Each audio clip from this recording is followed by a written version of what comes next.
Yeah, hi, everyone. Welcome. My name is Alex. I'm one of the founders of Condense. We founded Condense around 5 years ago. It's a tool to analyze user research data and share research data, and also works as a research repository. So we've been in this space for quite a long time. We've seen lots of developments, and AI has been playing a role from the very beginning. So from the first version, we had comments, but of course now large language models and Gen AI came into play, and that of course changed a lot. And I think this is a perfect time to talk about AI now because it has been roughly 2 years since ChatGPT has been launched, and we recently saw the Gartner hype cycle where generative AI was placed on the downward slope of the hype. So according to Gartner, we have passed the peak of inflated expectations, I think is what they call it. So I think this is a perfect time to now leave the hype behind and talk a bit more about like the pragmatic ways of what is AI and how can it actually help us and where is it not yet. So maybe to start that off, Kate, I know you've seen that image of the hype cycle. What do you think about it? Or how does it make you feel? Are you able to share it with everybody? Are you able to screen share it? If we could just get it up so We everybody can can get see it up, it. sure. But yeah, the main idea behind the message from Gartner is we had our AI hype boom, especially over 2023, I think actually continuing into 2024. Some of that hype is starting to wear off. That veneer is starting to flake off a little bit. We're starting to see, okay, we heard a lot of big promises and kind of crazy claims being made. And in many cases, those claims are not really being supported when we're actually putting these tools to the test. Something that Alex and I were just talking about before we started the webinar is there are a lot of demos for AI products, AI tools that look really impressive until you try to use those tools yourself. Okay, yeah, so here we have the chart.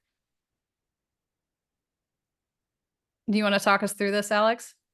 Sure, sure. So, I mean, the general idea of the hype cycle is that, yeah, innovations happen in these sort of cycles where there's an innovation trigger. This was probably for Gen AI, it was probably when ChatGPT was launched. Everyone like got onto it. We saw it. We were amazed by this. It was really like I'd call it disruptive innovation. It was not an incremental improvement. It was like something that was definitely a big step forward, and we were amazed and tried it out. And it is really cool technology. But at the same time, what typically happens is that there's inflated expectations. So people make bold claims, and this is exactly what Kate is referring to about what this can be used for. And this, yeah, many influencers using that topic, of course, to yeah, also for Yeah, their own purposes and for their own motivations. And the same is of course true for vendors, which makes it hard to identify like what is true and what is not, especially in the early days when you don't have so much experience with it, right? Oh, for sure. Yeah, it is. So there's a lot we can unpack here, but I think you got to look at the economic incentives that people might have to overinflate the possibilities and capabilities of these tools. Um, and and also really think about the specific application of it. One of the big challenges I find with giving people advice about AI is like AI is such a huge, like loaded, um, multifaceted term. There are so many different ways that it can be integrated into products. And when we're thinking about UX specifically, are we talking about like designing AI products ourselves or using them in our design or research work? And what kind of tools are we talking about? Are we talking about like a general purpose tool like ChatGPT, like a general purpose AI chat, or more targeted and kind of focused AI features within an existing product? And so we've seen a lot of kind of a gold rush because there was so much interest in AI and so much excitement over these promises that were being made that there's been pretty limited funding in the current state of the economy around the tech world for things other than AI. So there were these immense pressures, and I'm sure many of you in this webinar have had similar experiences where you're getting pressure from executives or you're getting pressure from your team members to cram some kind of AI thing into your product when that's not necessarily gonna bring any value for users. I actually just recently wrote an article on nngroup.com, which this is such a ridiculous thing that I had to say, but apparently I had to say it. It was like, AI features should have some user value. Mind blowing. Yeah. It's amazing. You almost feel like in that hype, the basic mechanisms of good product development, for example, are like not existing anymore. Like start with a problem, find a relevant problem to solve, and then only use the technology if it actually solves the problem. And suddenly, like AI was everything, and if there was not AI in there, then it was not interesting, right? I mean, we've seen this in like smaller scales with other technology developments, and that was part of what I wrote about in the piece. Like, I remember when Flash plugins were like the hot thing that everybody wanted to put into their websites. And if you were around then, like I was, and you used some of those Flash plugins, like most of them were just garbage. They would like crash your entire browser. Like, they were just bad, but people were implementing new, fun, shiny technology for its own sake. And it's funny because like that has always, we just like have not learned our lesson in tech. Maybe it's because like, you know, we tend to be, as people who chose to work in this field, people who are like excited by new technology and really want to put it to the test and see what it can do. And I think what ends up kind of getting in the way is some of this pressure that comes often from leadership or shareholders, where those are people that don't necessarily understand the user value or the technology. And so what ends up happening is us, the people who work on the products, end up getting all of this pressure to just like put something in there that we can claim has AI in it, whether or not it actually is valuable for the person who has to use that product. Yeah, I totally agree, and can see that, and at the same time, and we are excited about it. So it is something cool. So this is like this area that they act in that regard. I'm actually happy that now AI seems to be on the declining phase, according to Gartner, because I can see that it's something positive for progress, because we can now strip away all of those bold claims and exaggerated expectations and be more pragmatic and have a more analytical view on it and be like, okay, this is what's possible and this is what's not possible. These are the limitations. Let's make it use. And this is where I would probably disagree with like the hype cycle, or would like to disagree in the sense that we don't have to go to the, what is it called, valley of disillusionment now. Like we don't have to go like all the way back. We can now. I don't know though. I think we, like, as humans though, I think we will. I think that is our nature to, like, if we have our expectations set up. I mean, and we see this, you know, in all kinds of different variations of the hype cycle in the past. I mean, like blockchain, you know, like everybody was trying to put crypto into like whatever they could because it was a gold rush. And what ends up happening is like we're like overinflated in our expectations. And then when we realize that those are not being withheld, what we do tend to do is then say, oh, well, it's not really good for anything. But I agree with you, Alex. Like, that's what's been kind of frustrating to me is I'm like, you don't have to say that AI is God, that like LLMs are like, you know, gonna do all of our jobs for us. And, oh, we don't even need UX research anymore because we can just ask the AI. Like these insanely like outlandish claims that have been, and are, to be honest, still being made. But I do agree, Alex, like you don't have to go that far. You can just talk about the actual technology that we have and it's like realities and drawbacks and benefits. And it's great. It's like, it's really amazing. It could like speed up our research workflows in ways we've never been able to do before. Like we could be grounded and realistic and still excited. Yeah, there's so much opportunity in there that might actually be forgotten from all of these extreme claims.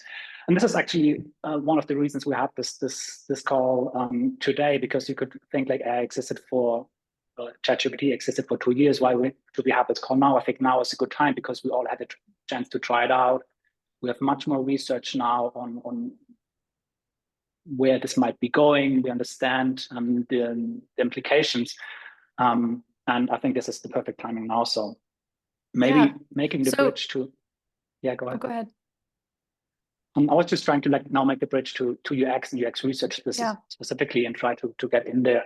So maybe let's start with the things, like from your perspective, what are the things that AI is good at right now? What can it be used for? Sure. Yeah. So yeah, we're coming out of this hype cycle a little bit. I have to say, like, there are still quite a few people out there that are living in the hype cycle. They want to stay in that peak. They don't want to come down from the peak. And this technology is evolving. I mean, there's a lot of discussion right now in AI circles about whether or not we're hitting a wall, whether we're going to be able to progress in the way that we've seen in the last couple of years or not. I think is still, we'll have to wait and see. But I have noticed, certainly within design and research arenas. So let me back up and talk about when we were in the hype peak. So especially 2023, I saw some of like the most ridiculous claims about tools made for researchers. For example, one product was claiming that you could use AI to do all of the analysis, not just speed up individual steps in the analysis, do all of the analysis for usability testing recordings.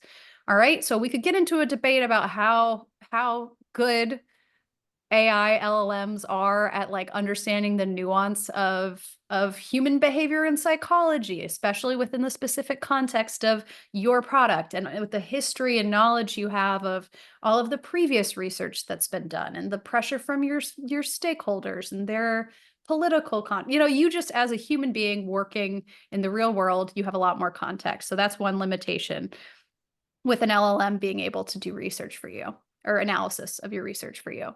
But the main obstacle with this specific claim was that these tools are not capable of watching videos. They're capable of generating automated transcripts, which again, talk about like the realistic things, the actual things that the tool can reliably do. That is awesome. But it's not sexy and new, right? We've had AI-based automated transcripting for a while. It is, I think that alone is revolutionary for the way that research is being done. As someone who's been a researcher for almost 15 years, and I remember doing analysis when it was really difficult to even get recordings in the first place. So that's great. But these tools, they're not able to watch a usability test like you or I can and be able to process what the person is saying, what the context of the product is, where they've been before, where they're going next. We are only just now starting to get these LLM-based tools that are able to like watch videos, but what they're doing is they're looking at like timestamps every few seconds and kind of using that to analyze.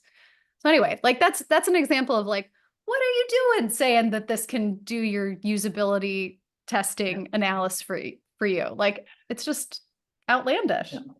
Yeah. And ironically, especially we see that in the user research space, this is happening where you would expect people to, to do research, to know the people that they're building for. But apparently there has been a little research been done, nor has there been an understanding and you know what? of the users. What I realized after, so like part of our job at NNG is to try to help teams who are like, you've got your day job and you hear all of this stuff happening like around you. It's very confusing. You see all these demos and they look great. It's really hard to figure out like what's real and what's not. So at NNG, we try to do that as much as we can and provide that guidance for teams so they don't have to spend a lot of time doing it. And I lost count of how many really interesting demos I saw that seemed promising, set up meetings with the founders, had conversations with them, got my hands on like a demo version and was like, this is trash. Like it's happened, especially in 2023, over and over again.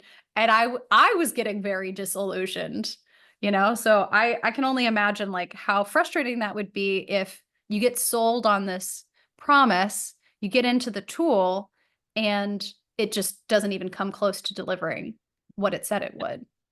And I've talked to a range of people who went through that. And then when they started to implement the tool, that would be like, and I quote, like, we had to adjust our expectations and we were hit by reality. And this is what they were saying. So yeah. Yeah.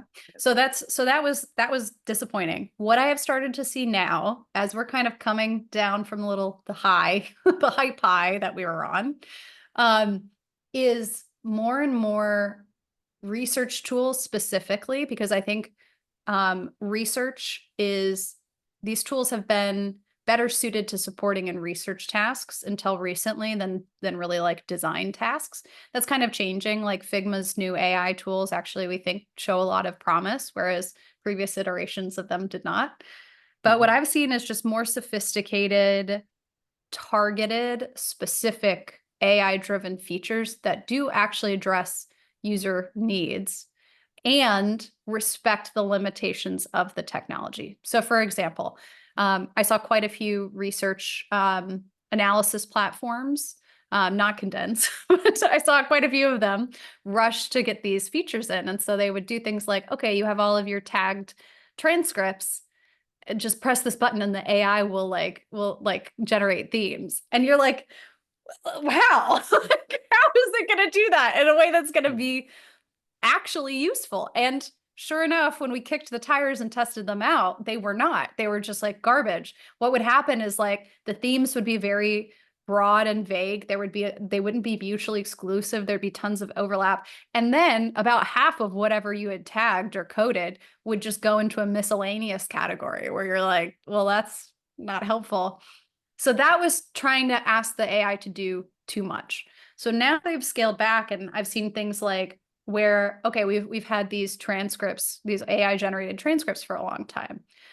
Instead of, you having to scroll through and, kind of remind yourself what that session was about, having AI generated summaries for the entire session, but then even more helpful, kind of a breakdown of the major things that happened. Now, are those going to be as insightful and useful and reliable as a human? No. And so that's why it's not doing the analysis for you. It's helping you refine. Oh, I remember, this participant 3 said something really interesting about their experience with this feature. Let me try to refine that. That's great, right? Like it's not super sexy. It's not super doesn't feel like science fiction, but it's useful. It's really useful. Yeah. I'm totally aligned with you on that. And I think this is the major thing that we always talk about also at Commons, is that we try to use AI for very, very specific scoped tasks that are with constraints and parameters around them. Exactly. That are ideally as close as possible to the actual data. So for example, if you have a usability test asking something like, where did people mention pain points or something? That is something that AI is fairly good at doing. Like it can go through the data and it can identify when people mention pain points. But if you, on the contrast, would ask, like, what are the most important pain points that people mention? Then, of course, this is like, it has to identify the pain points. Plus, it has to do like this sort of interpretation layer and like weight things. And suddenly, this is where this context is required. And this is a much more complex and broader task. And this is much more difficult. You likely not get results that are so good. No, will we get to the point where you are going to have an AI chat and Condense, and not that I don't know your roadmap, obviously, but where it does know it knows all the previous studies you've run. It's really trained just on your data. It has these like really strict constraints and like prompt engineering behind it that keeps it from going off the rails, and trying to do more than it should be able to do. And you can ask it a question like that as a starting point. Like, sure, you could see that happening. But the thing is, like, we got to scale up to that. It's kind of baby steps to do that safely. As another example, some of these research tools that I was kicking the tires on early in 2023 would have the capability for you to do that, which is really exciting. Like that can save, as a researcher or a stakeholder who you just have a question about the data, that can save so much time, especially at scale. That's really, really impactful. But I would see tools that would do that. You could ask the tool a question about something in your previous analysis or research, and it would say something very confidently with no citations. It would not tell you what study that came from, what participant. Now, I think the standard is it's tagged. You can actually go visit the evidence. And that is important to build trust and avoid hallucinations. Absolutely, but it's also interesting that we needed to make that step. I mean, research has always been about like evidence and sources, and where does this come from? Yeah. Yeah. Cool. But so we identified like one point definitely, which is like very scoped specific tasks. Do you have other examples where AI worked well for you, especially in like analysis and Hmm. repository Yeah, things? I think it's always good to go back to thinking about, and so okay, I want to clarify that like I spent a lot of time thinking about AI, learning about it. I wouldn't consider myself to be an AI expert. That topic is so deep. Like I'm Yeah. really thinking more about like how to apply AI to UX. But I think it's important to think about like how these tools work, at least like on at a high general level. These LLMs, which are trained on language, and they're essentially statistical probabilistic engines that are looking for these kinds of themes and connections. So when you think about that as being like the essential way that this tool works, it makes sense that these would be more helpful for like language-based and sort of simpler, not crazy complex thematic identification, which is involved in research. So planning, conducting a little bit, but really analysis.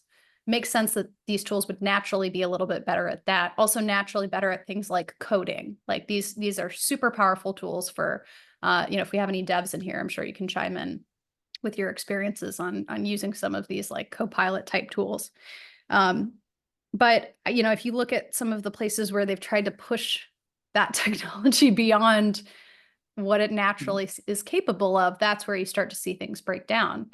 So again, like having things very scoped um, tends to be the safest option. So for example, giving, say you're working, just again, it's very different if you're talking about like an AI tool feature within Condense versus like working with something like ChatGPT or Claude's Anthropic or Anthropic's Claude. But let's say like I'm planning a research study. I collaborate with ChatGPT or Claude very frequently when I'm working on a study, um, on a study plan. So like if I am kind of thinking through, well, I have all of these different research ideas that I'm thinking through, and based on these goals or research questions I have, these are the participant profile that I'm leaning towards. Am I missing anything? And it's not always going to be helpful, but as just kind of like almost like an ideation and planning partner, it can be. I find simple things like accelerating documentation creation is really great with AI. Like we have at NNG a pretty solid reops practice. And so we have lots of templates and things that we use. And so being able to just give Chat GPT like, hey, here's a template, the specifics of my study because we just talked about it. Fill in this template, fill in this email communication message. Now the dangerous thing is it messes up. Like it inserts things that don't belong there. If you, for example, use it to help you think of interview questions, let's say, it's going to have some compound or some leading questions. There are things that you can do as you become more mature and sophisticated in your approach to prompting, for example, like, all right, here's a list of interview questions. I might ask it for 30 interview questions and then tell it to review and make sure that all of those interview questions adhere to a specific set of interview best practices. Like sometimes I will go to nngroup.com and take our articles, which have like, best practices for writing interview questions, export that as a PDF, upload it into ChatGPT and say, double check, make sure, that these are all solid. You can do things like chain of thought prompting. You can ask it to like give you 30 interview questions and then rank them in the order that it thinks will be most impactful. The problem is if you're really new to research, or if you have younger, newer researchers on your team, or if you're doing research democratization where you're asking people who are not traditionally in research roles to do more research activities. On one hand, these tools can be really great at supporting those people and help talking them through the process of planning on a study. On the other hand, remember that these LLMs are trained on basically the entire internet. So while there's a lot of good UX advice out there, there's also so much bad advice, and it's all mixed up. And it's kind of a roll of the dice. What you're going to get as a result. So one of the things I tell people generally is to think about using these tools as being kind of like working with an AI intern. That was not my idea, by the way. I think that might have been Ethan Mollick who first started talking about that back in 2023. But in the sense that you want to give it bite-sized tasks, tell it exactly how you want it to approach the task. Don't assume that it's going to do it in the way that you want. Double check the output. Don't just use the output and assume it's perfect. You do have to be a little skeptical. It's harder to do if you yourself are a UX intern or if you yourself are new to UX. Yeah. Yeah, I like the point you mentioned earlier also, like using AI as like a second pair of eyes to check and maybe to see if you maybe missed something, be it in a research plan, a study plan, or doing the analysis, for example. You can use it as you say, like as an assistant or a helpful way to have a second look. And another interesting case I heard recently was that people, especially if they have lots of data, like sometimes have difficulty getting started somewhere. We almost feel overwhelmed. So using it basically as a starting point to analyze, like let's assume you did a couple of interviews, you went through them, tagged them, maybe started to identify like the first observations, and now you'd like to use AI to generate a few themes or initial overview, not as something to be like published to colleagues right away, but as a starting point, like for you to not start like from scratch. Yeah, I think the problem is there's just like a lot of misunderstanding, like in terms of, both even in our industry amongst people like us who, because we work in this field, we are much more tech savvy than the vast majority of people, which you guys are researchers, that's why we have to do research, because if we just leave it up to the designers, they're going to assume that like, not, this is a generalization obviously, but like that, what they like or what makes sense to them is going to make sense to everyone. And that's certainly happening with AI in like the general consumer segment of the world. There's a lot of misunderstanding about what they should be using it for. I have a quick example of this that is not UX related at all. A friend of mine is currently studying for her master's degree. She's getting working on her master's program, and she has a friend. They're taking this class. The professor is very pro AI. Like he's very excited about AI, very interested. They're studying to become therapists.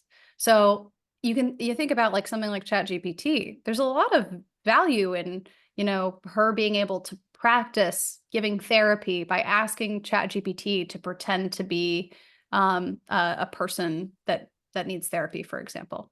Is that going to be exactly the same as talking to a human? No, but they're not risking causing psychological damage to somebody by practicing. So anyway, so he's very pro AI. He's really encouraging students to use AI where they can to, help supplement their work. So my friend has been using it as a tool. So she's been, using it to practice in this way. She's been using it to think through, different things related to research study design, for example, thinking through different sample biases and stuff, even though she's talking about psychology research. The way she uses it is she uses it for these purposes and then integrates that with her own thoughts and modifies things and combines them. Her friend who's in this class also uses ChatGPT, but how she's using it is she just copies and pastes the answers out of ChatGPT. Her friend is failing the class because she's using ChatGPT and just using its answers, and they're probably not all accurate or anything. My friend has like a 99 in the class, and the professor told her she should consider getting a PhD. It's like they're both using ChatGPT, but like in my friend's case, she's using it as a tool to enhance her existing knowledge, and she's still using her critical thinking. Her friend in the class, basically ChatGPT is the student. She's not really using any kind of critical thinking. So I think there's a real lesson in that. Like you can be extremely successful. You can use ChatGPT or other AI tools to accelerate and enhance. That's different from saying, you do it. You do my work for me. Totally. I think a lesson both for us as users of the technology, but also for like us at Condens, for example, as vendors, because I think, to a certain extent, we also have responsibility, or at least we should have a philosophy of how we want to bring this technology to our customers and users. And you see very different philosophies of that in the market, as you mentioned, from like, hey, there's this auto analysis, you bring the raw data in, and you get the report out kind of thing. Or, and this is like how we think about it, more like this, we use AI to scope specific tasks that help you throughout the process, but you are in charge, you're making it easy to check things, and also easy to sort of use it in specific subtasks. I think the difference there, and I think you and I spoke about this in like our last conversation a couple months ago. I think the difference there is like those tools that are marketing, like, hey, just ask it this question, just feed it data and it'll spit out results, or ask this tool if your design idea is good. You don't even need to test with real people, just ask AI. The organizations that are pushing those messages, I don't believe are targeting UX researchers or researchers like design researchers at all. I think they're targeting leadership. I think they're saying like, hey, you know, that thing that's been annoying and expensive and you didn't really understand why it was necessary to begin with. Well, here's an AI tool that will just replace that. So for example, synthetic users, I think that based on my conversations with their leadership, I think they know it's not a replacement for research, but I kind of from their marketing get the vibe that they're like, well, if people think that, then, can you blame them if you were starting a small company and trying to make it successful and that's what your audience wants? Like, that's capitalism. Yeah, the question is how sustainable it is. Yeah. Oh yeah, I know. It's not a good, again, this is UX, right? Like we're the people who have been like, stop looking at the short-term profit and like balance that with long-term relationships with your customers. Yeah. One of the questions I wonder, did you have something to add? No, go ahead. I saw a while back, Amelia asked about AI doing usability being similar to unmoderated testing. I was wondering, do you want to talk about impacts that AI could have to our research methodologies as we know them? Yes, I'd like to talk about that. Yeah, why not? We talked about the positive aspects, like where we can use it. We talked about where we should probably not use it yet, and also, I think part of the question is also like this nuance of which methodologies or which type of projects, for example. So that's a perfect transition to that. Okay, so this is where I think like we can use AI within its like realistic limitations, and it can still be revolutionary for our field. I don't understand why you would like have AI run all of your research for you. I mean, maybe in some future state where it's more capable of doing that in a reliable way, and actually, especially in qualitative research, being able to dive deep into things people are saying or doing. My feeling is these tools are nowhere near being able to replicate or replace the amount of like nuanced contextual processing that human beings can do in real time in qualitative research. And even if they could, I wouldn't want that. Like I learned so much from doing that myself, but who knows who can say in the future. But I think unmoderated research is like an interesting area where we're going to see more integration of AI. Because what have the issues with like unmoderated usability testing or asynchronous interviews been? Well, if you do an asynchronous interview, it's actually a survey. Like you have to ask them these like pre-written questions that they have to respond to. So if you've ever done a usability test that's been unmoderated and you get the video recording back and somebody looks at something that your team has been working on and they go, huh, that's weird. And they don't say anything, they just like move on to the next thing they're talking about. You know, the frustration of like, what's weird? Like, what were you going to say? Like, tell me more. I can't ask the real-time targeted custom follow-up question. AI is already starting to enable much richer, more dynamic, kind of responsive asynchronous research. So one place that I've seen this already, there's a couple of tools that are working on this. One of them is called Versive, Versive, where it is still basically a survey. Like you have a set of pre-written questions that you want people to respond to, but people can respond with their voice, and it's like transcribed in real time immediately. And then the system can ask follow-up questions based on what they said. So you ask someone to respond to a set of questions like, tell me about the most recent time you used this app. And somebody gives you a response that just doesn't have very much detail. Maybe they say like, oh yeah, I bought something the other week. It was fine. Well, then the AI system can follow up and say, can you tell me a little bit more about that time that you bought something? So like they're asking, it's not crazy, again, not crazy groundbreaking, just picking up on some specific aspect of what that person said and diving a little deeper. Yeah, that's a great example, and I can totally see the value of that. And I would probably even transfer that to the analysis phase, where I think AI can take a bigger scope of the tasks in evaluative research or usability testing, because it's much more scoped. You probably need less structured. You need less context, so that it's not like auto analysis. You put in your usability test recordings and you get the results out, but it's definitely helping more with this idea of getting to the answers, which I think many people have in mind. Like I think the way I think about it is that AI can be used as a shortcut to get to the answers to your research questions. And it's, as I said, not there to do that entirely, but for usability tests, I think it's definitely rather there, because you can ask things like, okay, where did people struggle? And then jump into those things and then see and use those. Yeah. In contrast I was just gonna say, again, that makes sense that like, based on how these tools work, they would do better with something that's more structured. Like we already see that these tools are decent at like looking at sentiment analysis, if you give it, a bunch of survey data, 2,000 records of survey responses, extremely helpful at like cleaning the data for you, helping just like, again, like, why did we have to skip all the way to you don't even need to talk to your users? Like we can stay right here where like it's just eliminating the tedious things that we've always hated doing, so we can focus on discovery research that's like more nuanced.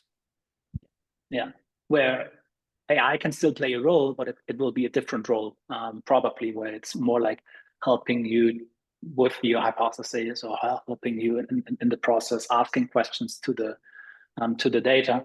And sometimes I feel like this idea of skipping to the answers is like gets too much attention, or people, or wasn't social media. It's the flashy thing. Yeah, it's the flashy thing, and it's even at the risk of like people think that user research is that like you get to the answer of the research question. Yes. Whereas again, it's like it's the things we've been dealing. I mean, like again, I've been in the field 15 years. Like this shit has been around even like much longer than that. Like as long as UX work has been around, we've been dealing with people being like, "Can you just give me the answer?" Like, isn't design just making things look pretty? And unfortunately, AI is just like further muddying those waters and adding to that confusion and trying to profit from it.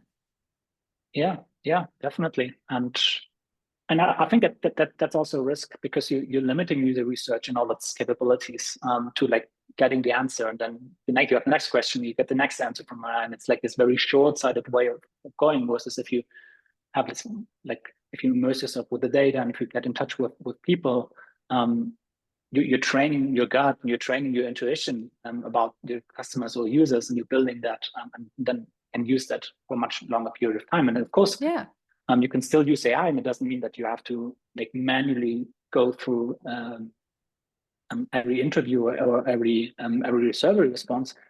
But I think that notion of you don't have to deal with the evidence anymore, like with the direct data anymore, I think that is something that at least I wouldn't subscribe to, and we at Commons don't subscribe to. And like, if we back up and think like, okay, why does that argument sell? I mean, it's kind of because of a lack of understanding of UX and what it is, which like there's a lot to unpack there. That's for another webinar. But like, that's one major piece of it. But like the other piece of it is because it sounds cost effective. It sounds like, oh, you can get the insights you need immediately without having to, and you can cut your staff in half, And so that's really attractive to business leaders. And so if we think about like, what is research's role in business goals, it's reducing risk. And so I think one way to talk to stakeholders about this is like, do you realize we're not selling this product to AI? Like, unless you think AI is going to buy this product from us, maybe we should actually test with the real people, because the risks are really, sure, it feels easy and cheap now, but if AI tells us to, take this direction and it's not the right direction, that's going to end up being much more expensive. So like that's one piece of it, is the risk mitigation. I think also there's the competitive advantage side. That's the other thing with like truly innovative new research, is you find and discover new ways to deliver your product that your competitors have not thought of yet.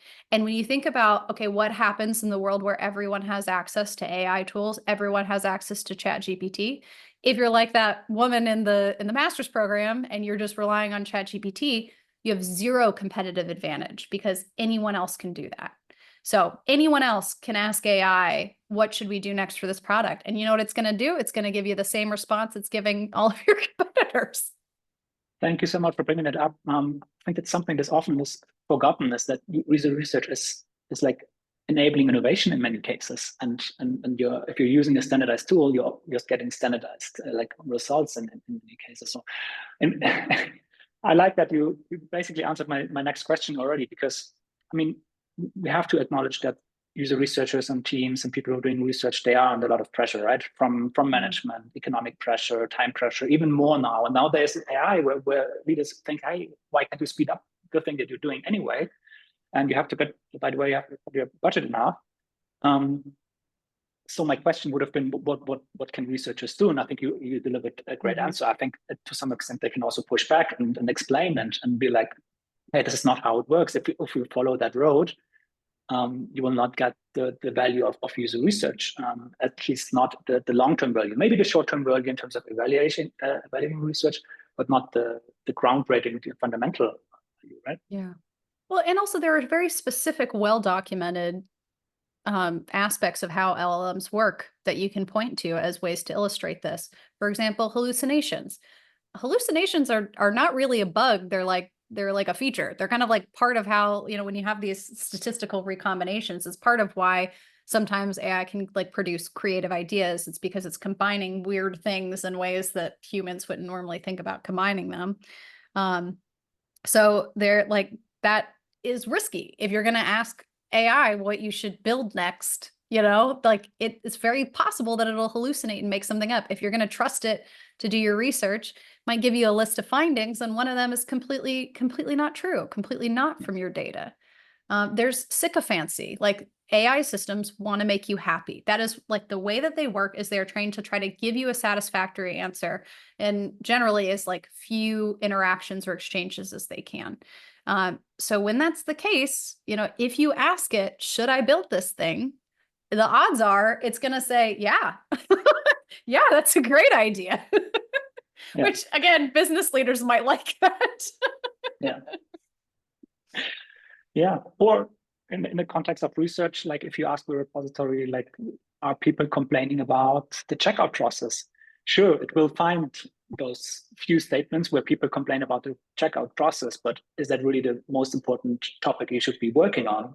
Or is that like picking out those things that give you an answer to the question you asked? But I think like, again, coming back to this like theme of like, let's be excited about what these tools can do for us in a realistic way.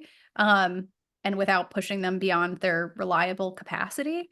I think there's a lot to talk to leadership about in terms of the ways that AI can make research happen more quickly, the way that this can accelerate for us. I mean, it used to take me, a day to plan out my study and write out all my documentation and flesh out all of my tasks. And, if I'm doing something like writing a test plan for a client of mine that works in a really complex domain, like geographic information modeling systems, which is like, I don't know anything about that. ChatGPT can give me a pretty good starting place in terms of like, what would be a realistic task that I might, offer to these people, or can help me come up with like scenarios that I'm going to use to make the test realistic. Anyway, there's a lot that can be done there. And I think that's where we kind of want to like reorient the leadership thinking of like, yes, you're right. This is exciting. It is going to save you money. It is going to get us better insights faster. Here are the ways we do that safely without exposing you to all of these risks. Yeah, and that's great. I mean, also seeing so many people participating today, I think this is they want to get educated, they want to understand things better, and then use it in order to push back or educate and explain within the organization, and also inform the decisions. Because I mean, it's also the decisions about how user research will happen in organizations is of course partly determined by like economic factors and technology and so on, but also by the people that are in the organizations and that create these visions of what user research is going to be. And I totally agree with you. AI can be a great addition for productivity and even quality for that.